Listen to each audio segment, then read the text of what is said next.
Hi everybody, welcome to today's story time. We're reading the fourth book in the Universal series, A Feather of Faith, and we're on chapter 3, The Setting Sun.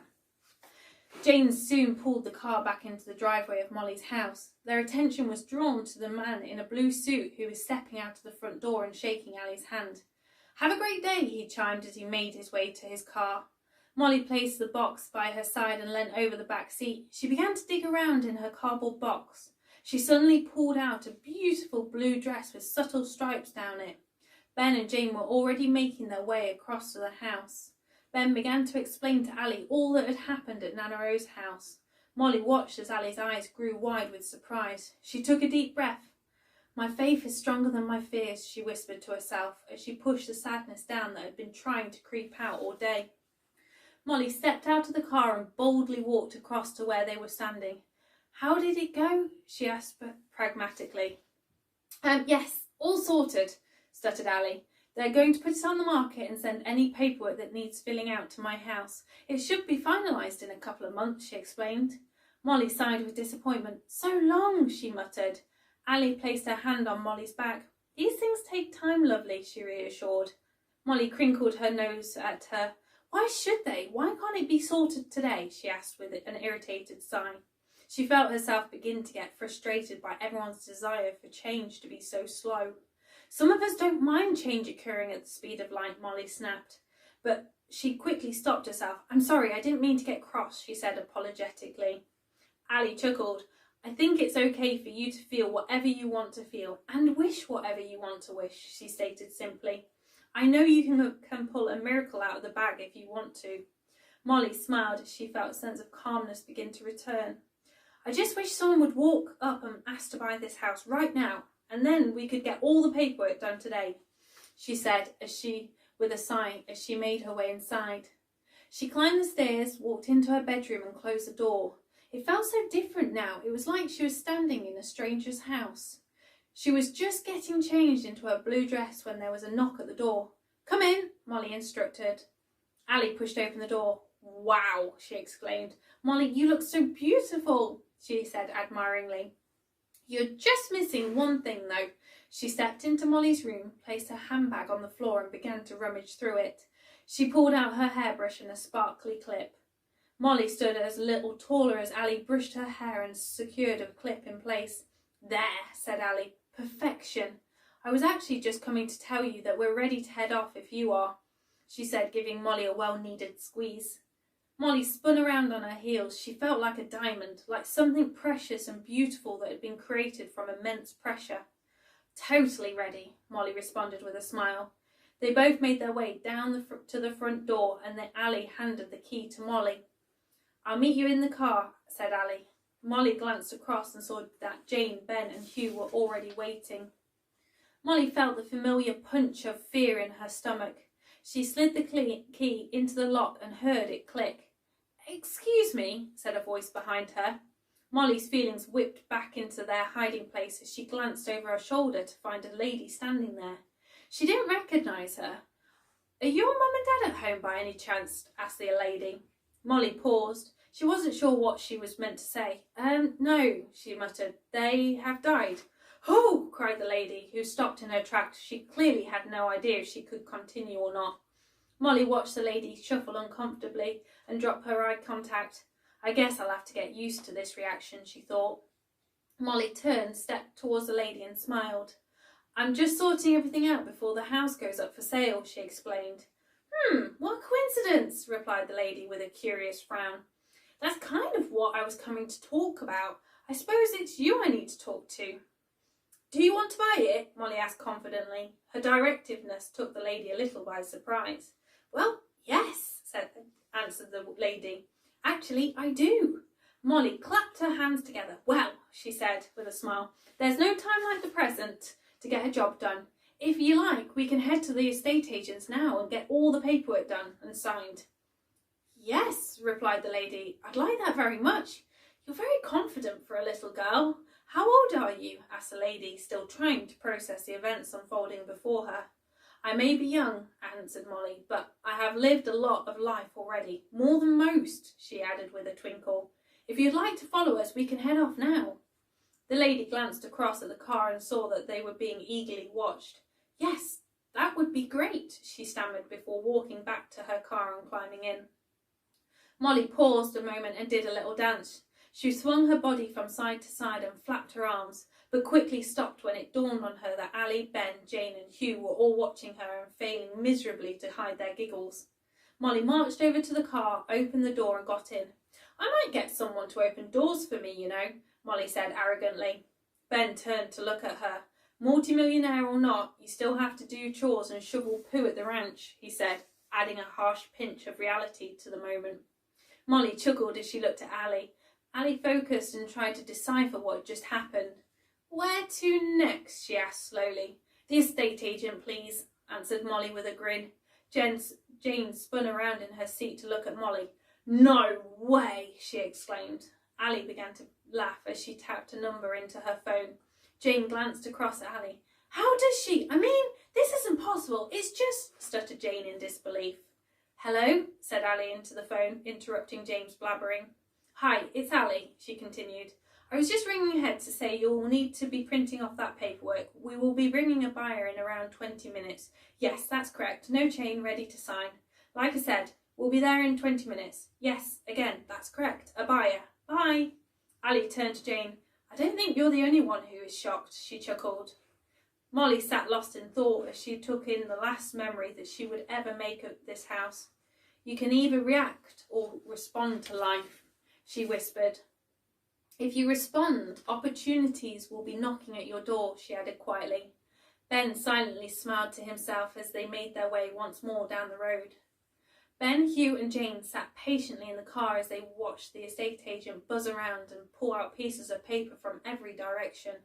Molly, Ali and the lady were an interesting spectacle. Hugh started to tap his fingers on his knees. A plan began to formulate with the beat he found, and his thoughts followed the rhythm. "Ben?" Hugh said distantly. "Yes, son," answered Ben, his gaze still fixed on Molly and Ali. "It's been a bit of a tough time, hasn't it?" Hugh said, a little more focused now. "Yep," confirmed Ben. "Not had a tough day like this, not since—" Ben stopped himself and turned to look at Hugh. "Why do you ask?" he queried. "Well, I've been thinking," Hugh began. "Oh no," Jane rolled her eyes. "Here we go." "No, it's a good kind of thinking," explained Hugh. "I'm watching Molly unthread the tapestry of her old life, and I just think that maybe we should go away. You know, just recharge her," Hugh suggested as he scanned the row of shops. "Oh, don't worry," interjected Jane confidently. "Molly is fine. She's taking it all in her stride," she concluded confidently. Ben's eyebrows became scrunched. "I won't be so sure about that," he said with concern. "The dam can only hold the flood back for so long before the cracks begin to grow. It's not a case of if the dam will burst, but when." Jane and Ben looked at each other a little worried as Hugh unclipped his seatbelt and jumped out of the car. Ben watched as Hugh crossed the road to a bookstore, disappeared behind a stand of books and then reappeared by the checkout. Hugh then walked briskly back to the car, swinging a carrier bag in his right hand. He climbed in without saying a single word. Ding ding went Ben's phone. It was a text from Ali. "All done. Can you believe it?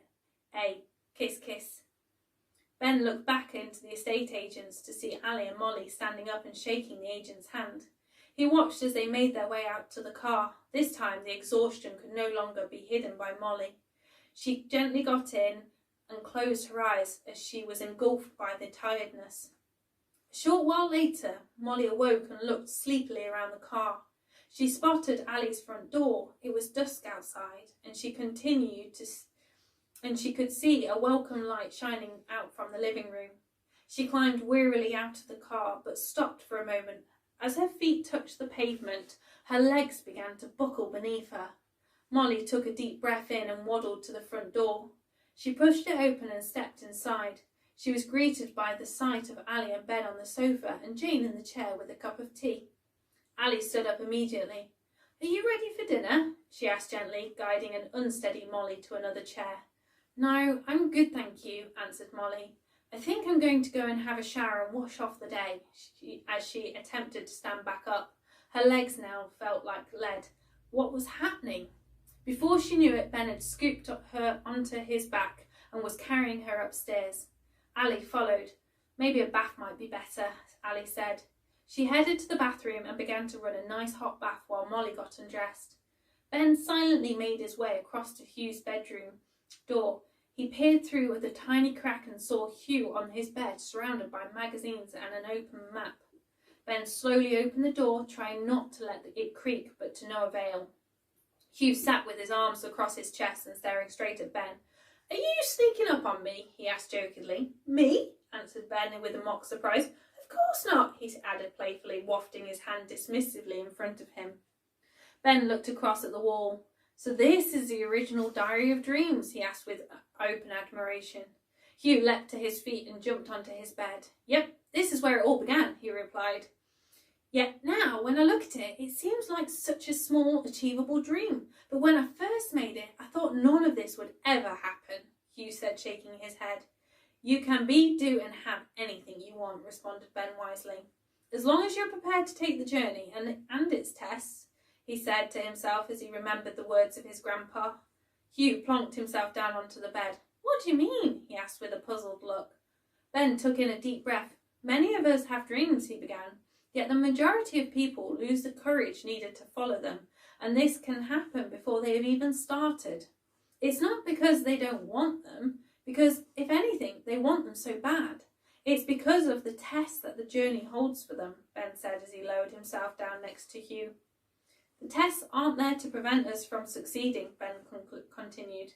"They're there to teach us and to make things uncomfortable so that we change inside and out. But because of how people choose to look at these tests, they normally stop trying after the first attempt because it seems difficult. Yet it's actually all relative." "What do you mean by relative?" Hugh asked, scrunching up his nose. "Most things in life are neutral," Ben explained. "It is us who decide what is good or bad, hard or easy, achievable or not, something to worry about or enjoy. These judgments have been taught to us when we were very small so that we hopefully will turn out to be good people. But where it all goes wrong is actually when we make the wrong judgment, when we begin to compare our dreams to others or everything around us." "Hang on," said Hugh, a little overwhelmed. "Let me get this right. It's not the actual thing that's the problem, it's what we compare it to which makes it good or bad?" he questioned, his eyes alight with intensity. "Yeah," answered Ben simply. "If you compare a situation or one of your dreams to climbing Mount Everest, then of course it will seem tough. Maybe even an unachievable dream. But if you compare the same situation to, say, you and your mum getting on a plane, then you would probably feel that you could succeed.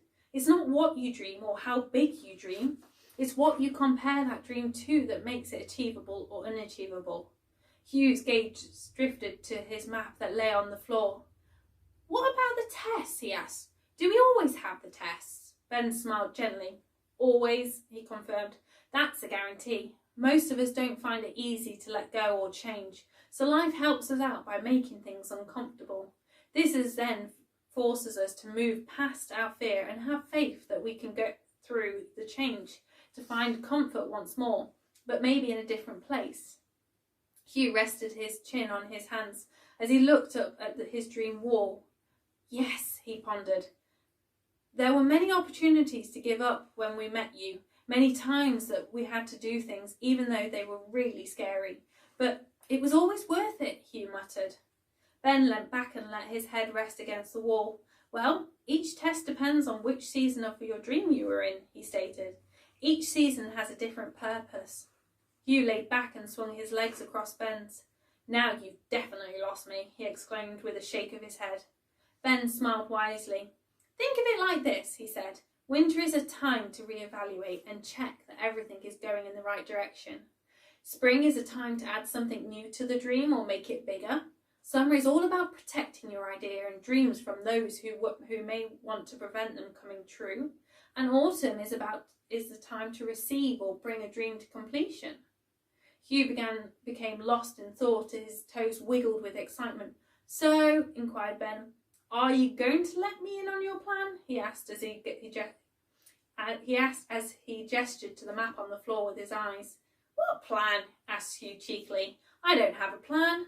Ben burst out into laughter. "Hugh, you always have a dream on the go, and a plan to go with it for that matter," he stated, as his laughter began to subside. Hugh rolled off the bed. Well, seeing as you asked, he responded. He held up a map of the United Kingdom.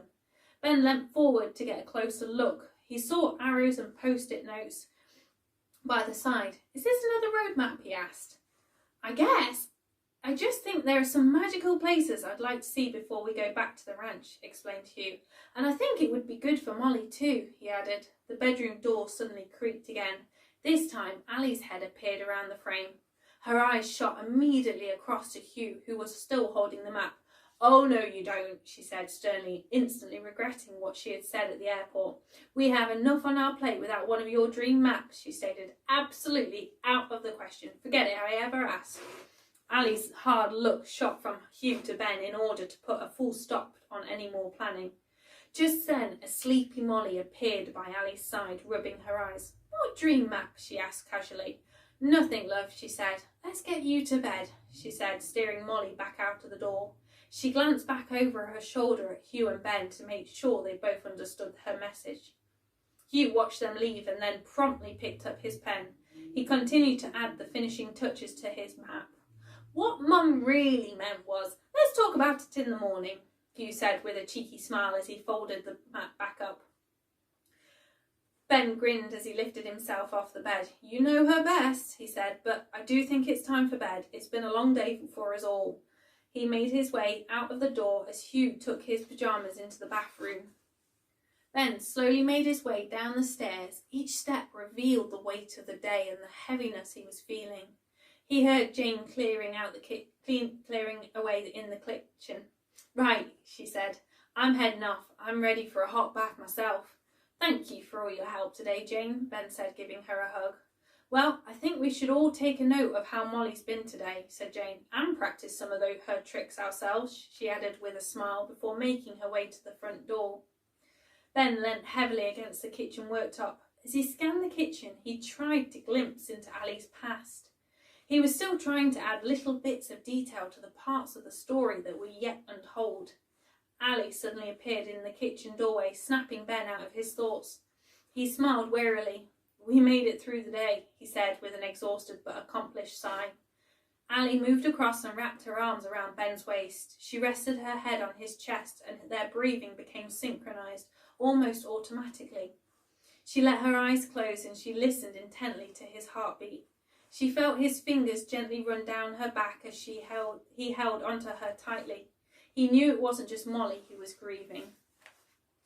Ali slowly opened her eyes and her lids flickered as they adjusted to the bright kitchen light. She pulled herself away from Ben. I'm heading up to bed, she said. Ben held onto her hand as she began to walk away, but he gently pulled her back into his arms for a kiss. Ali felt her body tingle with love and joy. She could not suppress the smile that beamed involuntarily across her face as she began to make her way towards the stairs. Ben watched Ali walk away and his fingers began to tap lightly on his jeans. His thoughts began to gather momentum and his fingers suddenly stopped in midair. A thought suddenly flashed through his mind and a smile crept across his face. He pushed off it from the worktop, switched off the light and climbed the stairs. He was surprised to discover he was humming as he went. The morning sunlight was a mixture of golds and reds. As it shone through Hugh's bedroom window, he sneaked silently out of bed, took his map from under his pillow and crept downstairs. He was afraid that Ali might have taken it whilst he slept. He spread it out on the living room floor and became captivated as he made a few adjustments to his plan. Hugh heard the distant sound of a key turning in the lock of the front door. He glanced up as it swung open and a whirlwind swept in, along with his grandma. Hi, Grandma, he said distractedly before quickly turning back to his map. His grandma disappeared through the kitchen and up the stairs. Hugh's eyes suddenly enlarged as the realization dawned on him. Grandma! He shrieked and bolted towards the stairs, but he was already too late. Ali's mum waltzed brazenly into Ali's bedroom, marched straight over to the windows and ripped back the curtains. Her usual whirlwind style instantly whipped up a stormy atmosphere. And when were you going to tell me you were back? She asked with an accusatory tone. She placed her hands on her hips and focused on the picture before her. Shocked, quickly descended.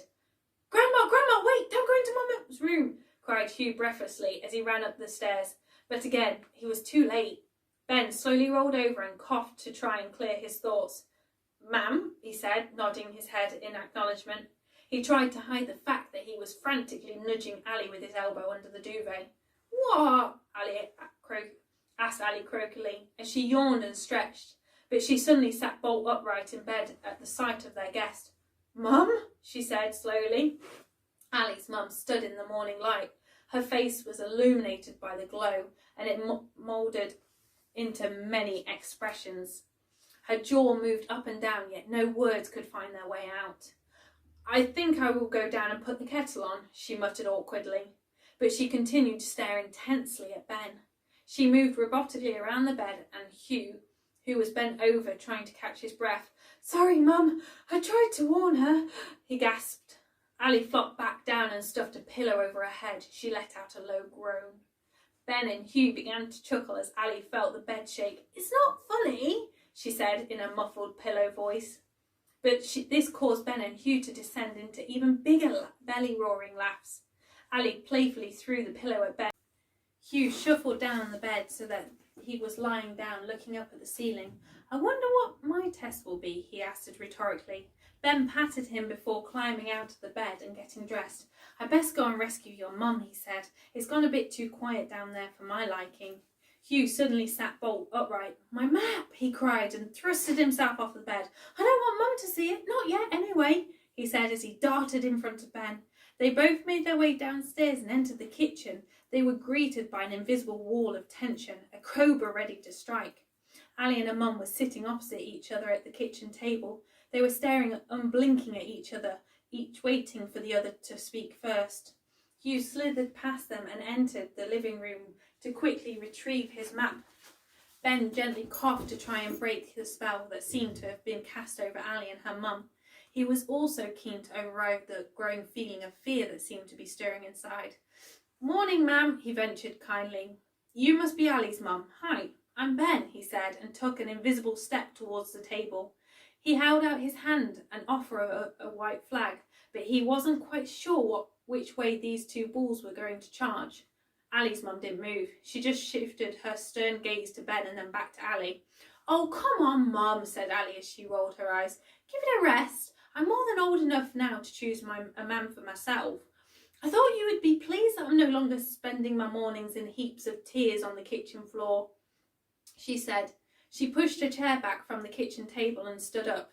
She moved instinctively in front of Ben, ready to be his protective shield against her mum's harsh words. Ali's mum slowly stood too, and the tension intensified. Hugh cautiously made his way into the kitchen, just as Ali's mum raised her hand, her finger pointing sharp like a razor. Hugh took a giant stride and slammed his map down hard on the table. "I have had enough of this," he yelled. "One of my best friends has had the worst day of her life, and here you are, both worrying about Ben. Grandma, I love Ben like a dad. I love seeing Mum so happy every day, and also having Ben's help with keeping her in line. He has opened his heart and home for me, Mum, and now Molly with no hesitation. We have dreams, Grandma," he continued, "and some of worth fighting for and protecting, especially when you feel like the whole world is against you." Ali's mum took a step back, the shock clearly evident on her face. She blinked a few times and then something seemed to shift. As if she was being transported away from her rage, she quickly took hold of Hugh and flung her arms around. She squeezed him tightly. "That is all I ever wanted for you both," she whispered. "Happiness, love, and a home." Ali shuffled uncomfortably as the realization descended. "I know I should have gone about this in a better way," she said shakily. "I'm doing the best I can right now, though," she explained as she moved across to hug her mum. "I think it's time for some tea," interrupted Ben. "To celebrate," he added awkwardly. But the moment was disturbed by the sound of light footsteps coming down the stairs. It was Molly. Ali quickly sprang into action. "Morning, love," she said with a smile. "How did you sleep?" She instantly regretted the question, though. She could already see the answer in the dark rings under Molly's eyes. Molly smiled wearily as she walked over to Ben. He instantly scooped her up into his arms. "Morning's Miss Sunshine," he greeted, holding her closely. He felt Molly melt into the hug. Ali's mum shuffled uncomfortably at the closeness. "I'd best be off," she said with a small cough. I have so many jobs to do and so many people to tell about your news too, she shouted over her shoulder, and then whoosh, she was out the front door. Hugh slid into a chair. His head lay heavily in his hands as he leant his elbows on the kitchen table. I thought we could go and visit a few places while we were here, he said. You know, show Ben around, he added, trying to lighten the mood. His idea was greeted by a sigh from Ali, but Ben, because the truth is, life isn't logical, it's magical, which means there are so many endless possibilities and destinations. You have to choose the path, she concluded as she ruffled his hair. I best make some reservations then, she said with a playful roll of her eyes before disappearing back upstairs to get dressed. Ben frowned. I think I have a bit of competition for the title of the wise owl in this family. They all began to chuckle. Molly's thoughts raced around her mind. Her brain felt scrambled as she struggled to take hold of just one of those thoughts. She felt her eyelids close as she pushed down the fresh set of tears that were trying to break free. I'd like to do it, she said bravely. I'm ready to get away from this place and never come back, she choked, as she ran into the living room and threw herself onto the sofa. Ben raised his eyebrows at Hugh. Okay, I'm going, Hugh responded, as he slid off his chair out from the table with a squeak. Hugh flopped down on the sofa and lay next to Molly. I kind of don't know what to say to make it better, he muttered. Molly buried her face into the cushions even further. Some moments, Hugh, she sobbed, are beyond words. A single tear escaped out of the corner of Hugh's eye as he listened to Molly's pain-soaked words. I'll see you tomorrow for Wishes in the Waterfall.